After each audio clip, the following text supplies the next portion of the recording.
Hey guys, welcome to Happywax TV. Okay, tonight we are talking The Exorcism of God. I am going to have some spoilers in here, so if you don't want to hear any of them, I am recommending you go watch this movie. I did like it. There is some things wrong with it, but it is definitely enjoyable. And to give it a rating, I'd probably give it like a really strong 6.5. I have watched a shit ton of terrible exorcism movies over the last couple of years, so it was kind of refreshing to see something a little bit different, okay, kinda, just the idea, all right, but it was just, you know, this is one of these movies where it kind of felt, and I'm not trying to say this as a bad thing towards the movie, but it kind of felt like before they even had an idea for the movie, they just kind of sat down and just kind of thought up like 4 or 5 really creepy scenes that they could put in a movie revolving religion and exorcism, and then just kind of build the movie around that. That's kind of what it felt like. Basically, it's written and directed by Alejandro Hidalgo. Okay, this is where I start butchering names, so I apologize. And it stars Joseph Marcel, who you'll I mean, I didn't even know he was in this movie, but you'll best know him as Jeffrey the Butler from The Fresh Prince of Bel-Air. And then, I mean, the main star is the main priest, and that's Will Brink. I think that's how you say his name. I haven't seen him in anything up until this point. I thought he did a fairly good job. His character was a bit wooden, but I mean, again, he's kind of having to live with this supposed sin that he committed for like 18 years. So I guess he was trying to be this depressed, kind of unemotional person that doesn't have very much happiness in his life. And I guess that's the character. I don't know. I just thought his character felt kind of wooden, but maybe I'm out in left field here. But let me know, guys, after you watch this movie. But basically what happens here, I'll read the synopsis. An American priest working in Mexico is possessed during an exorcism and ends up committing a terrible act. 18 years later, the consequences of his sin come back to haunt him, unleashing the greatest battle within. All right, so basically the movie opens up. There is a nun. I believe she's a nun, but she's been possessed by this demon called Balban, all right? So he is told by Joseph Marcel's character not to go do it by himself, wait for him, but he just can't because he doesn't want this woman to die. We find out later that he has feelings for this woman, and they're kind of not just feelings of like caring, but also semi-sexual feelings, which priests and nuns aren't really supposed to have towards each other. So he performs this exorcism, and as the demon is leaving her body, it enters his, okay, where he proceeds to have sex with this woman while she's lying unconscious on the bed. Now, there's no one else in the room. He's locked the door, and he's got a videotape going. Now, this has nothing to do with him pre-planning this. It's just the demon is in his body now, and it's doing whatever it wants. So, you know, we very quickly see that, and then the demon exits his body, and then it forwards to 18 years down the road, which is where this movie picks up.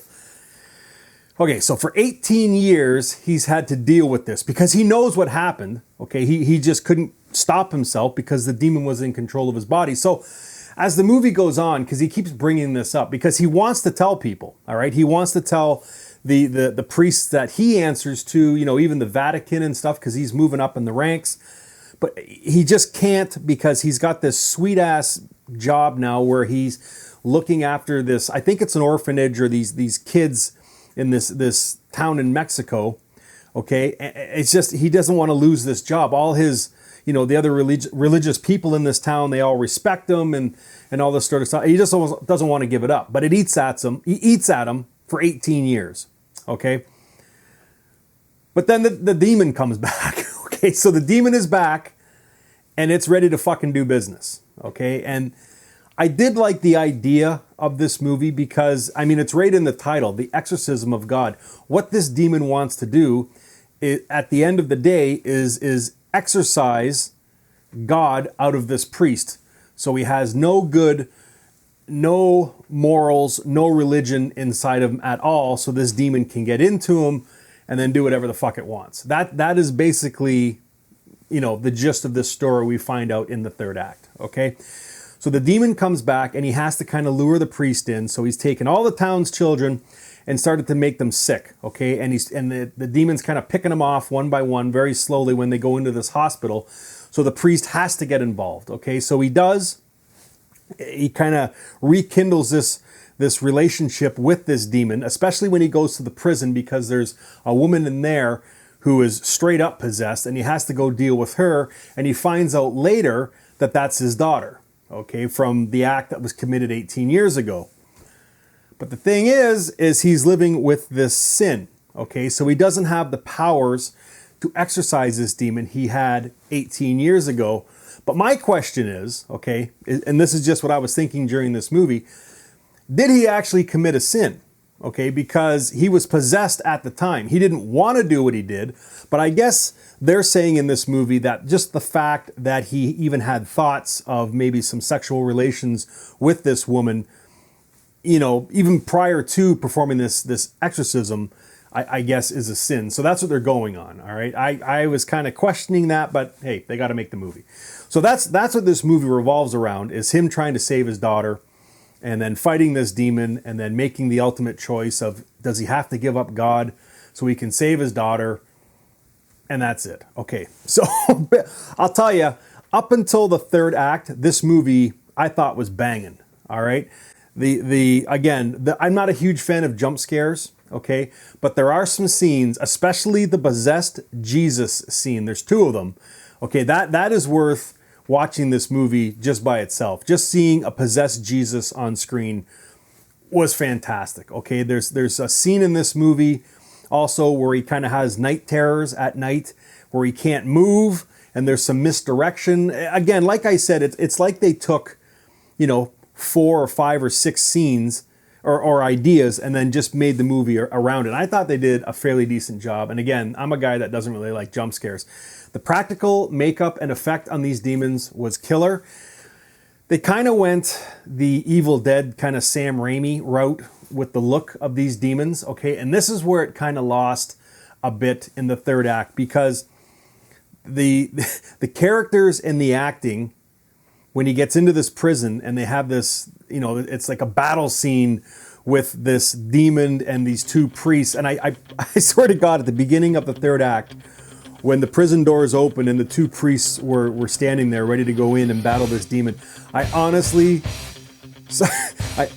started humming the Rocky soundtrack in my head. I honestly thought, you know, that's what this movie needed. You know what I mean? Like, because it's not really taking itself seriously in the third act, or at least that's how it feels. I mean, there's kind of a serious tone and some really decent scares in the first 2 acts.